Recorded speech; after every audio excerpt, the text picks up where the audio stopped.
যে সদ্বুদ্ধি দাও, সবসময় পজিটিভিটিতে ভরিয়ে দাও, আরো বেশি ওয়াইজার করে তোলো, যাতে নেগেটিভিটির কোনো ছোঁয়া যেন আমাদের জীবনে বা মানসিকতায় না থাকে। এটাই আমার মনে হয় আমাদের সবারই চাওয়া, তাই যে পজিটিভিটি পজিটিভিটি পজিটিভিটি। সবার মঙ্গল কামনা আমরা করি, সবার বুদ্ধি হোক, ভালো হোক সবার। আমাদের মেনু মানে গেস্টদের কাছ থেকে অ্যাপ্রুভড এটাই যেন থাকে, এর থেকে যেন এদিক ওদিক না হয়। খিচুড়ি হোক, লাবড়া হোক, কচুরি হয়, ছোলার ডাল, আলুর দম, কুলের চাটনি, মিষ্টি পাঁপড় যা থাকে। যদি শাড়ি পরি আর সরস্বতী পুজো হয়, it has to be yellow. আমি অন্য কোনো কালার ভাবতেই পারি না। আমি লাস্ট 2 বছর আনফর্চুনেটলি সরস্বতী পুজো সেলিব্রেট করতে পারিনি। তো আজকে যখন শুরু করলাম রাজদার অফিসে পুজো দিয়ে, আর এত সুন্দর প্রতিমা, ভালো লাগছে যে ডেকোরের সাথে আমার গেট আপটা গেছে।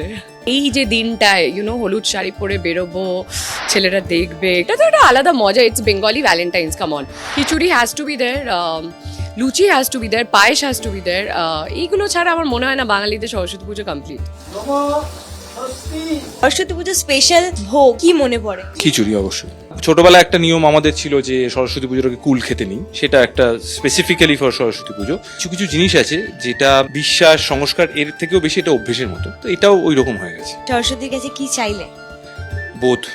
এইটুকু মনে আছে, মায়ের শাড়ি, মানে সেটা হলুদ হতে পারে, মানে বাসন্তী হতে পারে, বা যে কোনো রঙের শাড়ি, জাস্ট একটা কোনো রকমে পেঁচিয়ে আমরা বেরিয়ে পড়তাম, যেরকম হয়। একটা জিনিস হতো সরস্বতী পুজোর আগে, যে ওই আমাদের যেহেতু গার্লস স্কুল ছিল, এবং মর্নিংয়ে গার্লস স্কুল এবং তোমার দুপুর বেলাটা আর কি ডে হচ্ছে ছেলেদের স্কুল। তো এই দুটো স্কুলের ছেলে মেয়েদের মধ্যে খুব একটা দেখা হতো না। তাতে যেটা হতো, সরস্বতী পুজোর আগে ওরা আমাদের স্কুলে ইনভাইট করতে আসতো প্রিন্সিপালকে, আমরা ওদের স্কুলে যেতাম। ওই যে ব্যাপারটা, ওই হালকা দেখা, আচ্ছা এলো, এর থেকে বেশি কিচ্ছু হয়নি আমাদের ছোটবেলায়। স্কুলের কথা বললে, তোমার স্কুলে পুজো হতো, স্কুলে পুজোর যে ডেকোরেশন করা, সাজানো, আগে রাতমালা তৈরি করা, প্লাস তখন আমাদের হতো, যেহেতু বাজেট কম সবসময় স্কুলে ছিল, শিকল বানানো হতো। সেটা আমরা সবাই করেছি, কাগজ কাটা থেকে শুরু করে কালার মিলিয়ে মিলিয়ে এগুলো মনে পড়ে। প্লাস আলপনা, একটা বড় আলপনা, বিকজ বড় হল ঘরে পুজো হতো, সেটা পার্টে পার্টে বিভিন্ন লোকের কাছে দায়িত্ব দেওয়া থাকতো, সেখানে খানিকটা আমিও একটা সময় করেছি। সরস্বতী পুজো মানেই আমরা জানি হলুদ শাড়ি, আর সেই হলুদ শাড়িতে সুন্দর করে সেজে তনুশ্রীতি চলে এসছে। তো বলে যে সাজগোজটা কি অনেক আগে থেকে প্ল্যানিং করা ছিল? নট রিয়েলি, মানে সত্যি বলতে ছোটবেলায় খুব প্ল্যানিং করে সাজগোজ করা, স্কুলে যাওয়ার থাকতো, আর ওই সময় মানে ওই একটাই এক্সপোজার। এখন সকালে উঠে ডিসাইড করি যে কি মানে কি রয়েছে যেটা পড়া হয়নি, আগে পড়তে হবে। বাট এই শাড়িটা আগে একবার পরেছিলাম। আমি হলুদ পরতেই ভালোবাসি, আমি এমনি হলুদ পরতে আমার ফেভারিট, হলুদ কালারটা। তো হলুদ সাদা দুটোই ফেভারিট, বাট হলুদ একটু বেশি ফেভারিট। সরস্বতী পুজো মানে ছোটবেলায় ভোগ মানে কোন ব্যাপারটা একদম, ভোগ মানেই খিচুড়ি, খিচুড়ি ছাড়া ভোগ হয় না। জাস্ট আরো প্রায় 3-4টে জায়গায় নেমন্তন্ন রয়েছে, অনেকগুলো মিস করে যাবো মনে হচ্ছে। যা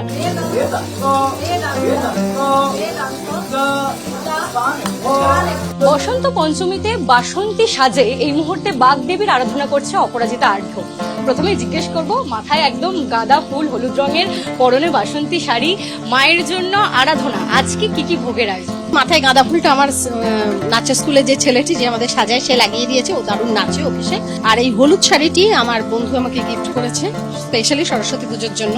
বাগদেবীর আরাধনায় হলুদের ছোঁয়া থাকে, হলুদ পড়তেই হয়, এবং কচুরি, পান্তুয়া এগুলো থাকতেই হবে, কারণ এগুলো স্কুলের নস্টালজিয়া। আমরা যখন স্কুলে মানে আমাদের তারাসুন্দরী ছিল, তারাসুন্দরীতে আমরা মানে সারা বছর অপেক্ষা করে থাকতাম যে কখন পান্তুয়া খাবো সরস্বতী পুজোয়। তো আমাদের কচুরি, ছোলার ডাল, আলুর দম আর পান্তুয়াটা হতোই। মায়ের কাছে আজকে দেখলাম মন্ত্র একদম ধরে ধরে পড়ে পাঠ করলে, কি চাই? শিক্ষা হচ্ছে চেতনা, আমাদের চেতনার খুব অভাব। মানুষ চেতনাহীন হয়ে জন্ম নেয় এবং অনেকে চেতনাহীন হয়েই মারা যায়। সুতরাং আমি চাই প্রত্যেকের চেতনা জাগ্রত, মানুষ নিজের অধিকার সম্বন্ধে, সততা সম্বন্ধে এবং নিজের বোধ সম্বন্ধে সচেতন। আজকে সাজটা কি একটুখানি ভেবে চিনতে সেরকম ভাবে, নাকি জাস্ট হয়ে গেছে? না, আমারটা আমি বলতে পারি যে রিধিমা সিলেক্ট করে দিয়েছে, বললো যে আজকে সরস্বতী পুজোর দিন এটা হলুদ পাঞ্জাবি পরো, কিন্তু সেইটা ফলো করিনি। আমি যেটা সামনে পেয়েছি আমি জাস্ট পরে নিয়েছি। বিয়ের পর প্রথম সরস্বতী পুজোটা কি কিছু স্পেশাল ছিল, মনে আছে কিরকম ছিল?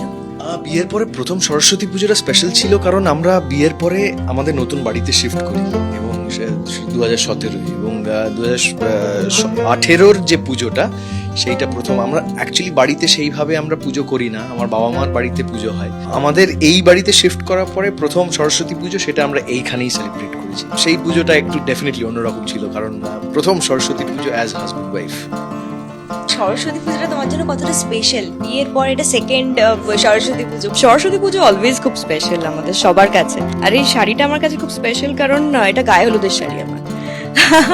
তো হলুদ শাড়ি, সরস্বতী পুজো, ওয়েট করছিলাম কবে এটা পরবো, তো আগেন এটা আমি পড়তে পারলাম, আমি হ্যাপি। যাই হোক, খুবই স্পেশাল অফকোর্স সরস্বতী পুজো। ছোটবেলার প্রেম আর তার সাথে সরস্বতী পুজো একটা সুন্দর মিষ্টি স্মৃতি থাকে আমাদের। তো সেরকম কোনো স্মৃতি আছে তোমার? ছোটবেলার প্রেমটা করা হয়ে ওঠেনি, কারণ শাহিদ কাপুরের খুব ফ্যান ছিলাম, তো ওকেই আমার বয়ফ্রেন্ড মনে করতাম। আর লোকে কেউ যদি জিজ্ঞেস করতো যে কি রে তোর বয়ফ্রেন্ড নেই, বলছে হ্যাঁ আছে, তো বম্বেতে থাকে, খুব কনফিডেন্টলি বলতাম। ইন্দ্রাণী দত্তের নাচের স্কুলে প্রত্যেক বছরের মতন এবছরেও আমরা চলে এসেছি, কারণ সেখানে মা সরস্বতী দেবীর আরাধনা হয় প্রত্যেক বছর। সরস্বতী পুজো প্রথম থেকে করে আসছি 22 বছর ধরে। প্রতিমা আমি নিজেই যাই এবং আমি নিজেই মাকে নিয়ে আসি। আমি চেষ্টা করি মাকে যতটা হেল্প করা সম্ভব, তো মায়ের মতন এখনো অতটা ভালো পারি না। আমি থাকলেও ও পারে না, কিন্তু আমি না থাকলে দেখি ও ঠিক পারে। ভোগে কি থাকছে এবারে? ভোগের মেনু কি? প্যাকেট হয় সবার জন্য, সেই প্যাকেটে নানা রকমের খাবার থাকে, লুচি, আলুর দম, পোলাওয়ের সঙ্গে চাটনি আছে, ডালনা আছে, ধোকার, পাঁপড়, কুলের চাটনি তো বলতে হবে, কুলের চাটনি মাছ। তুমি এখনো কুল খাওনি, তুমি এত কাজে ব্যস্ত, তোমার কুলের খেতেই হবে। অবসেশনটা মনেই এখনো সেই ছোটবেলার কথা মনে আছে যে কুল আগে খাওয়া যাবে না। মৃতবাসিনী বীণা পানি অমৃত মূরতি মতি বাণী হিরণ কিরণ ছবি খানি পরাণের কথা সে বিরাজে হৃদয় কমল বন মাঝে মধুর। আমাদের যে ফিল্ডে আমরা কাজকর্ম করি আমরা প্রত্যেকে, সেখানে আমার মনে হয় মা সরস্বতীর কৃপা থাকলে বাকি কিছু দেখে নেওয়া যাবে আর কি। তো সেইটাই মূলত, সেটাই চাওয়া, যে আবার নতুন নতুন গান লিখি, গান সুর করি, সবাই মিলে ভালো অনুষ্ঠান করি, মানুষজনকে আনন্দ দিই স্টেজে দাঁড়িয়ে, সবাই মিলে যতক্ষণ আমরা স্টেজে থাকি সবাই সব দুঃখ ভুলে থাক আমাদের সাথে, এটাই চাওয়া। আজকে এই এতজন মানুষ, এই কত স্টুডেন্টের উদ্যোগ যে আমাদের এখানে পুজো চলছে, এবং এই বছরে 2 দিন আমাদের সবাই একসাথে হই, একটা আমাদের মেন উৎসব হয়, একটা সেটা অন্য, আর এই সরস্বতী পুজোর দিন ছাত্রছাত্রী, ফ্যাকাল্টি, যাদের বাড়িতে পুজো হয়তো নেই অথবা কালকে আছে, এবার তো 2 দিন পুজো, তারা আজকে এই জন্য আমাদের আজকে প্রচুর এখানে লোক তিল ধারণের জায়গা নেই আর কি। ছোটবেলা থেকেই আর কি ধ্যান জ্ঞান সরস্বতী পুজো একটা বিশেষ দিন বরাবরই ছিল, এবং এখনো সেই দিনটাকে উপেক্ষা করতে পারি না। এখন তো আমরা অনেক বড় হয়ে গেছি বয়সের দিক থেকে, তাও মনে হয় সেই ছোটবেলার দিনগুলো যেন ফিরে আসে, উকি দেয় সরস্বতী পুজোর দিনে। মায়ের শাড়ি পরা, মার একটা বিশেষ শাড়ি ছিল, সেটাই প্রতিবার পরতে হতো, একটা নীল রঙের জর্জেট। তো আজকে মা নেই, কিন্তু এই আবহে মায়ের স্মৃতিটাও মনে পড়ে, ওই শাড়ির কথা মনে পড়ে। এই বিশেষ দিনটাতে মঠ, মিষ্টি, মোয়া, নাড়ু, তিলের নাড়ু, আর ডেফিনেটলি কুল এবং নারকলি কুল, তো এটা খুব প্রিয়। সরস্বতী পুজো মানে মায়ের আরাধনা, ঠাকুরের আরাধনা। আমরা ক্রিয়েটিভ কাজ করি, সে কাজের সাথে মাকে ভালো করে ডাকি, প্রার্থনা করি যাতে মা ভালো করে আশীর্বাদ করে, যাতে ভালো করে কাজ করতে পারি এবং বাংলার সকল মানুষের মন জয় করতে পারি। প্রডিউসাররা তো লক্ষ্মী লাভে লক্ষ্মী পুজো করে, কিন্তু অতনু রায়চৌধুরী সরস্বতী পুজো কেন করছেন তাকে জিজ্ঞেস করবো। লক্ষ্মীর সাথে সাথে সরস্বতী তো যোগাযোগ আছে। সরস্বতী বাগদেবীর আরাধনা মানে তো একটা ক্রিয়েটিভ ব্যাপার থাকে, সিনেমাটা মানে পুরোটাই একটা ক্রিয়েটিভিটির ওপর। সরস্বতীকে বাদ দিয়ে লক্ষ্মী লাভ কখনো হয় না। দেখতে পাচ্ছি প্রজাপতি 2 এর পোস্টার, কি রয়েছে চমক? এবারের বড়দিনের ছুটিতে প্রজাপতি 2 আসছে, এটাই বার্তা।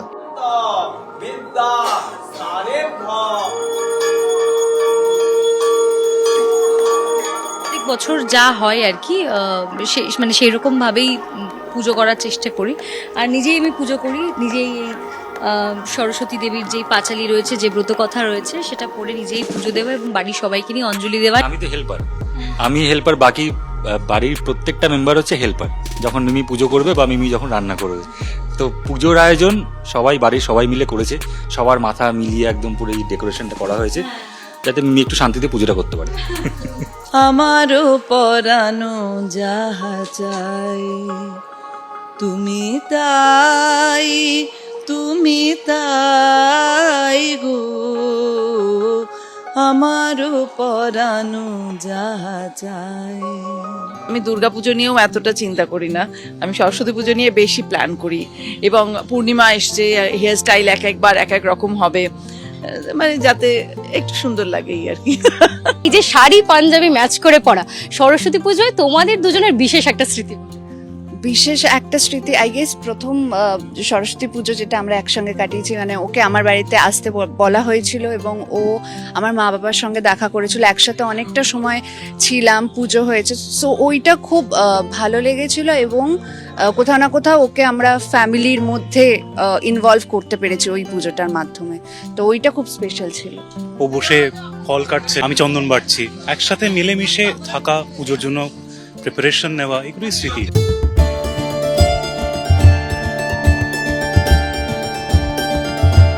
প্রার্থনা একটাই থাকে যে গলায় সুরটা রেখো, যে সা একটা বাজছে এখানে যে আমি বের করবো, এটা যেন পারফেক্ট সুরে হয়। রোজ হয় না, দয়া না করলেও হয় না। উপর থেকে দয়া না হলে সাটা লাগবে না, ওইটা ওইখান থেকে আসে, ইনি দেন, বুঝেছো?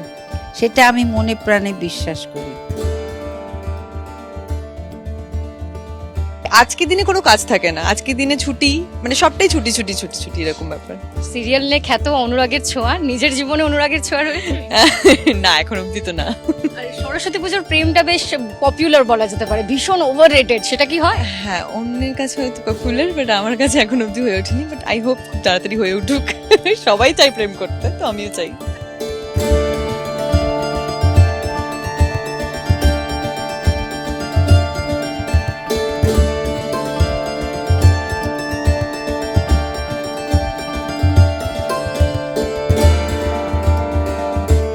অতসী মুখোপাধ্যায়, মনামি রায় ও ঐশী মুখোপাধ্যায়ের রিপোর্ট, এবিপি আনন্দ।